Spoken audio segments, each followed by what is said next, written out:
విద్యార్థులకు అసలైన పరీక్ష మొదలైంది. మార్చి నెలంతా స్టూడెంట్స్ కు ఎగ్జామ్స్ ఉండటంతో పుస్తకాలతో కుస్తీ పడుతున్నారు. ఇంటర్ ఎగ్జామ్స్ మొదలవుతూ ఉండగా మరో 15 రోజుల్లో 10th ఎగ్జామ్స్ సమీపిస్తూ ఉండడంతో పిల్లలతో పాటు పేరెంట్స్ కు టెన్షన్ మొదలైంది. ఏడాదంతా ప్రిపేర్ అయిన విద్యార్థులు ఎగ్జామ్స్ టైంలో మంచి మార్కులు సాధించాలంటే కొన్ని టిప్స్ పాటించడం తప్పనిసరి అంటున్నారు ఎక్స్పర్ట్స్.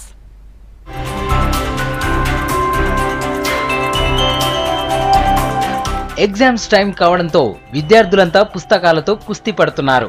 మార్చి 1 నుంచి ఇంటర్ ఎగ్జామ్స్, మరో 2 వారాల్లో 10th ఎగ్జామ్స్ ఉండడంతో ప్రిపరేషన్ లో బిజీగా ఉన్నారు.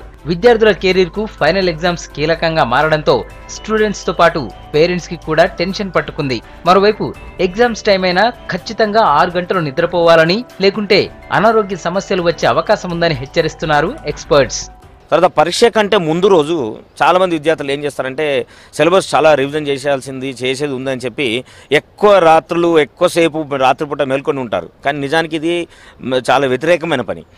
ఏ విద్యార్థి అయినా సరే చాలా కష్టపడి చదివిన తర్వాత కనీసం 6 గంటల నిద్ర తప్పకుండా మీరు పరీక్షా సమయంలో మీకు ఉండాలి. అది బ్రెయిన్లో ఉన్న మెమరీని ఆర్గనైజ్ చేయడానికి మాత్రమే మనం నిద్రపోతున్నాం. పరీక్షలకు ఎంత బాగా చదివినా సెంటర్ కు 30 నిమిషాల ముందు వెళితే ఎగ్జామ్ ప్రశాంతంగా రాసే వీలుంటుందని సైకాలజిస్టులు చెప్తున్నారు. ఎగ్జామ్ హాల్లో క్వశ్చన్ పేపర్ ఇచ్చిన వెంటనే రాయకుండా మొత్తం ప్రశాంతంగా చదివి రాస్తే ఏకాగ్రత పెరుగుతుందని చెబుతున్నారు.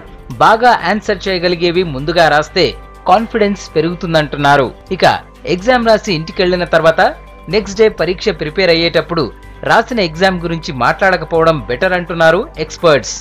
ప్రిపరేషన్ చేసిన ప్రతి అంశం మీరు పరీక్ష హాల్లోకి చాలా ప్రశాంత మనశ్చిత్తంతో వెళ్ళి వాళ్ళు ఇచ్చిన ప్రశ్నపత్రాలని ఒకసారి మొత్తం చదివి ఎన్ని ప్రశ్నలు వస్తాయి, ఎన్ని ప్రశ్నలు నేను రాయగలను, కొంచెం బాగా వచ్చేటి ఏమిటి, కొంచెం వచ్చేవి ముందు ఒక నిర్ణయానికి వచ్చిన తర్వాత మీరు పేపర్ను మొదలుపెట్టే ముందు ఒకసారి కళ్ళు మూసుకొని 1 నిమిషం పాటు దీర్ఘంగా శ్వాస తీసుకొని నోటి ద్వారా గాలి వదిలేస్తూ ఒక చాలా సంతోషకరమైన సన్నివేశాన్ని కానీ, గతంలో మీరు చాలా ఆందోళన పడి బాగా పరీక్ష రాసిన సిచ్యువేషన్ కానీ మీరు ఒకసారి మనసులో ఊహించుకుంటే మీ బ్రెయిన్లో ఉన్న అన్ని ఆందోళనలు కూడా అడుగంటిపోతాయి.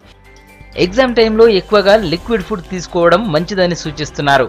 నాన్ వెజ్ ఎక్కువగా తిన్నా, నిద్రపోకుండా చదివినా ఆరోగ్యం దెబ్బతినే ప్రమాదం ఉందని హెచ్చరిస్తున్నారు.